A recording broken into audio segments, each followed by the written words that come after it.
من صام رمضان ایمانا واحتسابا غفر له ما تقدم من ذنبه ومن قام رمضان ایمانا واحتسابا غفر له ما تقدم من ذنبه. تو سیام اور قیام جو ہے ان دونوں کا حق ادا ہو جاتا ہے. تو یہ ہے شہر رمضان الذی انزل فیہ القرآن ہدی للناس وبینات من الہدی والفرقان فمن شہد منکم الشہر فلیصم ومن کان مریضا او علی سفر فعدۃ من ایام اخر یرید اللہ بکم اليسر ولا یرید بکم العسر ولتکملوا العدۃ ولتکبروا اللہ علی ما ھداکم ولعلکم تشکرون. اب جو آخری لفظ ہے لعلکم تشکرون، اب اس کی وضاحت سمجھ. اور رمضان کے یہ دو پروگرام جب پیرلل ہو جائیں گے، جب دونوں کی پابندی کی جائے گی تو اس کا حاصل کیا؟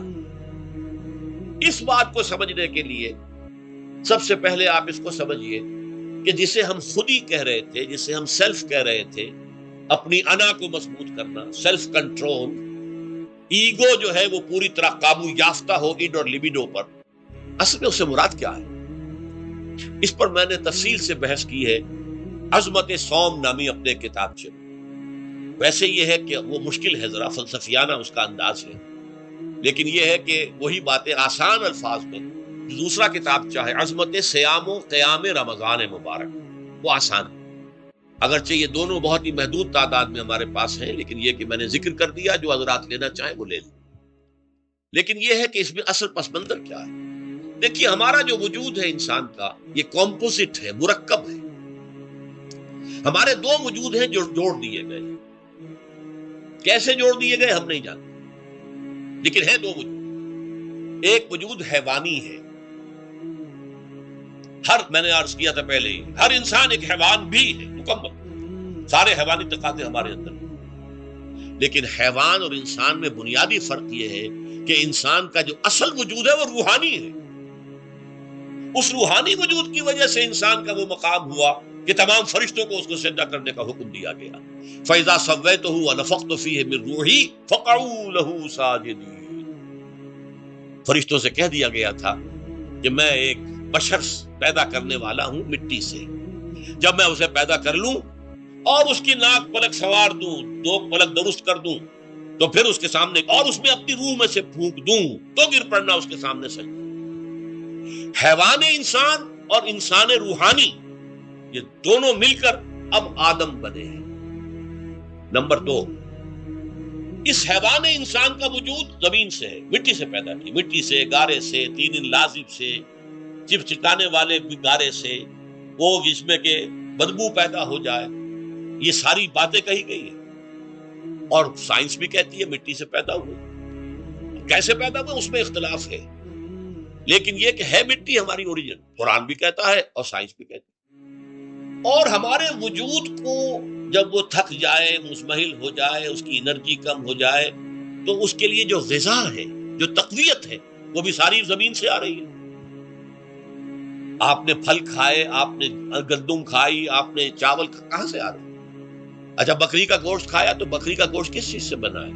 اس نے گھاس کھائی ہے، اس نے پتے کھائے ہیں، وہیں سے تو بنا ہے. الٹیمیٹ سورس آپ کے وجود حیوانی کے لیے جو آ رہی ہے وہ زمین ہے. وجود روحانی کو بھی تقویت کی ضرورت ہے، وہ بھی مزمحل ہوتی ہے، کمزور ہو جاتی ہے. خاص طور پر جبکہ وجود حیوانی کا اس پر غلبہ ہو جائے، تب تو یوں سمجھیے کہ وہ بالکل بے ہوش ہو کر موت کے قریب پہنچ جاتی ہے. اس کی تقویت، اس کی غذا وہیں سے آئی ہے جہاں سے روح آئی، وہ کلام ربانی، روح ربانی. نفخت فیہ من روحی، من روحی، من روحی، میں پھونک دوں اس میں اپنی روح میں سے. روح کا تعلق ذات باری تعالیٰ کے ساتھ ہے. اسی طرح کلام ربانی کہاں سے آیا ہے؟ اللہ تعالیٰ کے پاس سے. یہ اس کی تقویت کا ذریعہ. اب عام حالات میں کیا ہوتا ہے؟ ہمارا یہ وجود حیوانی چھایا ہوا ہے ہمارے وجود کے اوپر، بیچاری روح جو ہے دبی رہتی ہے، پسی رہتی ہے. اگر خدا نے خواستہ ہم گناہ گار بھی ہیں، گناہ پر گناہ کا ارتکاب کر رہے ہیں، تو وہ روح جو ہے وہ قلب کے آئینے شیشے کے اندر ہے. فیہا مصباح، المصباح فی زجاجہ، الزجاجہ تو کانہا کوکب دری. قلب جو ہے شیشے کے مانند ہے جس کے اندر روح کا چراغ جل رہا ہے. اب اگر یہ اوپر جو شیشہ ہے اس پر دھواں آ گیا لالٹین کی چمنی پر دھواں آ گیا تو اب روشنی باہر تو نہیں آئے گی۔ اگر انسان گناہ کرتا ہے تو قلب پر رین زنگ آ جاتا ہے، یا حضور نے فرمایا ایک داغ لگ جاتا ہے، اور گناہ کرتا ہے اور داغ لگتا ہے، اور گناہ کرتا ہے اور داغ، یہاں تک کہ بالآخر پورا قلب سیاہ ہو جاتا ہے۔ اب وہ روح اندر بند ہو گئی، وہ دفن ہو گئی۔ اس کے لیے اب ضروری ہے کہ اب ایک پروگرام ایسا دیا جائے جو ریورس ہو جائے۔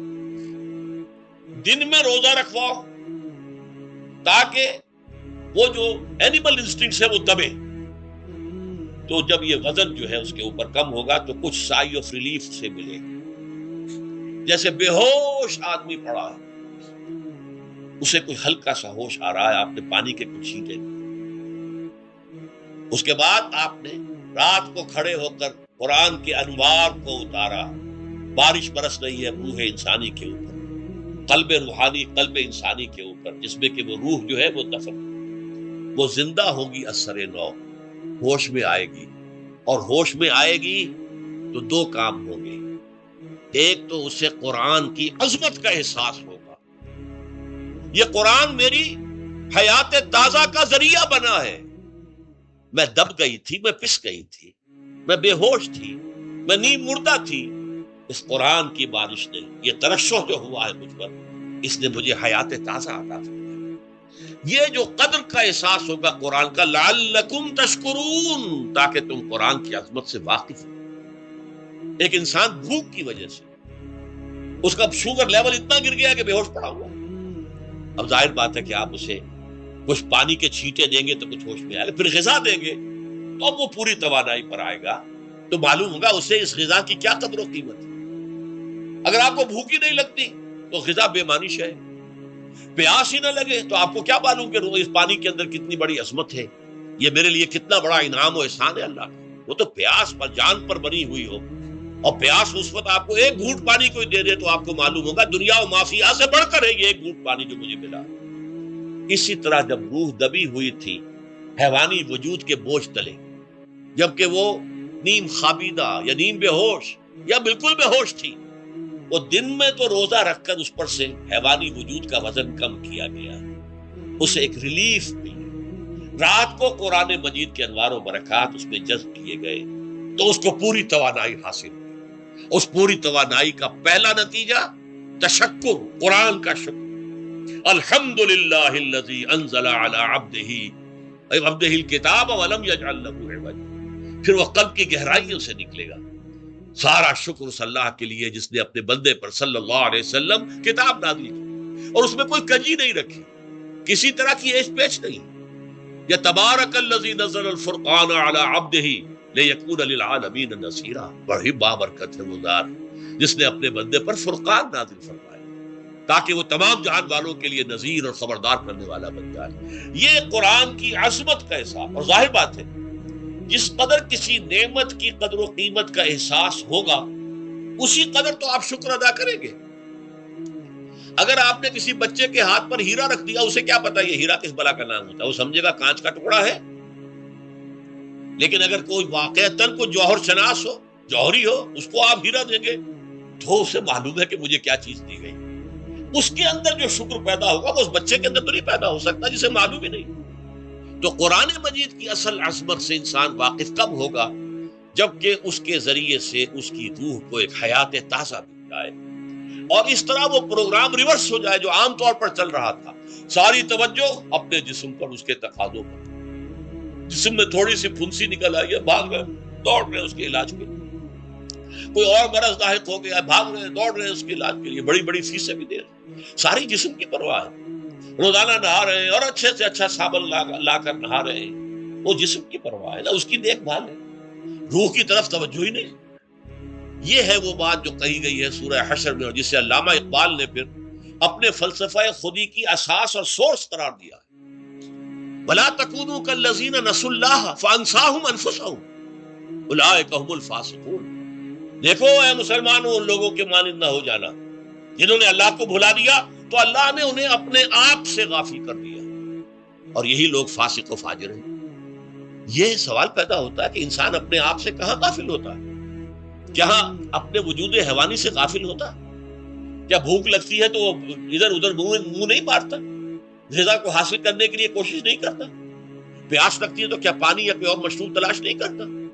کوئی بیماری لاحق ہوتی ہے تو کیا اس کے علاج کی طرف توجہ نہیں کرتا؟ اسے آرام کی حاجت ہوتی ہے تو آرام نہیں لیتا؟ اپنے اس وجود سے تو غافل نہیں. کون سے وجود سے غافل ہوا ہے؟ وہ روحانی وجود سے غافل ہے. بھول گیا کہ میرے اندر روحانی وجود بھی ہے اور اس کا تعلق ذات باری تعالیٰ کے ساتھ ہے. اس نے سمجھا کہ میں بس حیوان ہوں، نرا حیوان، اپنے اس وجود کی اصل حقیقت ہی سے بے خبر، غافل.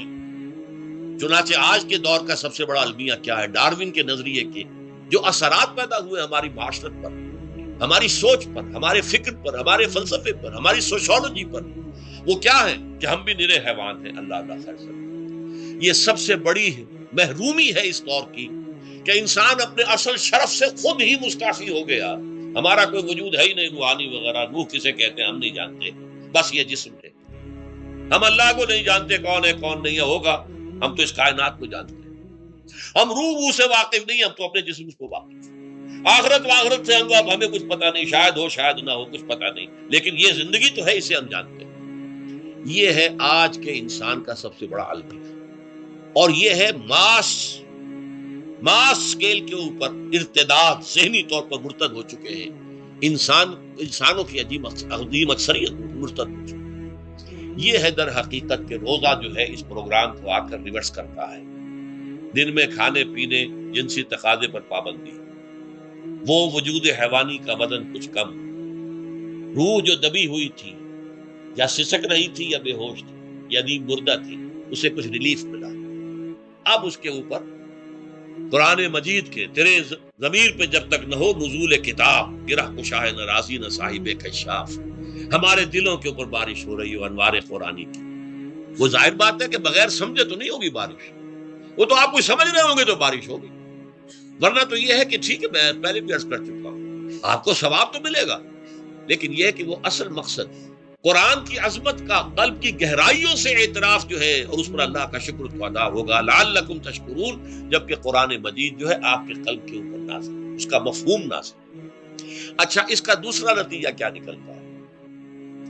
جب وہ روح جو ہے وہ ہوش میں آئے گی، اس کو حیات تازہ مل گئی، وہ اپنے اصل مرکز اور منبع اور سرچشمہ کی طرف جو ہے متوجہ ہو. عربی زبان کا ایک مقولہ ہے، کل شیء یرجع الی اصلہ، ہر شے اپنی اصل جڑ کی طرف جو ہے لوٹتی ہے. ہمارا وجود حیوانی زمین سے زمینی کی طرف لوٹتا، یعنی مرنے کے بعد زمینی میں چلا جائے گا.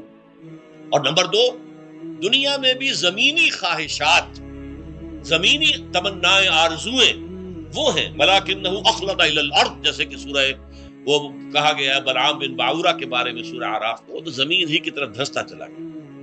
ہماری روح کا منبع اور سرچشمہ ذات باری تعالیٰ ہے، وہ امر رب ہے، لہذا فوراً انسان اپنے رب کی طرف متوجہ ہوتا ہے. یہ اللہ کی طرف متوجہ ہو جانا اور پھر اس سے ہم کلام ہونا اور اس سے دعا کرنا، یہ ہے روزے کا اصل مقصد.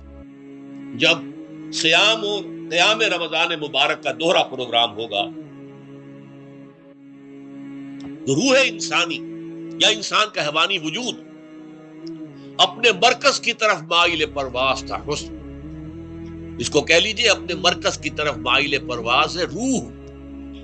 ہر شے اپنی اصل کی طرف لوٹ، لہذا یہ اللہ کی طرف متوجہ ہو. یہ اللہ تعالیٰ کی طرف متوجہ ہونے کا معاملہ دنیا میں رہا ہے کہ لوگ کہیں جنگلوں میں جا کر تپسیاں کر کے، غاروں میں بیٹھ کے، بڑی بڑی ریاضتیں کر کے کیا چاہتے تھے؟ مجھ کو ہے تیری جستجو، مجھ کو تیری تلاش ہے. خالق میرے کہاں ہے تو، مجھ کو تیری تلاش ہے. میں نے یہ نظم جو ہے تقریباً 6 سال جو ہے ہر روز صبح، ہمارا جو ہائی اسکول تھا اس میں جو صبح پریئر ہوتی تھی، لوگ سب جمع ہوتے تھے، پورا اسکول جو ہے اس کے ہمارے طلباء، تو یہ نظم جو ہے پڑھی جاتی تھی. مجھ کو ہے تیری جستجو، مجھ کو تیری تلاش ہے. خالق میرے کہاں ہے تو، مجھ کو تیری تلاش ہے. روح انسانی چاہتی ہے اللہ کا تقرب، اللہ کے قریب ہونا، اللہ سے رشتہ استوار کرنا. یہ وجود حیوانی حائل ہے اس کے راستے. یہ حیات دنیاوی اس کے لیے پنجرا بن گئی ہے. اس روح کے لیے یہ ایک در حقیقت ایک قید خانہ ہے. جیسے کہ حضور نے فرمایا کیا دنیا سجن المومن و جنت الکافر، مومن کے حق میں یہ دنیا قید خانہ ہے، اس کی روح جو ہے یہاں آ کر اس جسد حیوانی کے اندر جو ہے وہ دفن ہو گئی ہے، قید خانہ ہے، اس پنجرے میں بند ہو گئی۔ تو لیکن وہ کافر کے لیے یہی باغ و بہار ہے، یہی پر عیش کرنے ہیں، یہی پر بدلے لوٹنے ہیں۔ تو اس سے در حقیقت ریلیف ملتا ہے، تو انسان متوجہ ہوتا ہے اللہ کی اور دعا کرتا ہے اللہ سے ہم کلام۔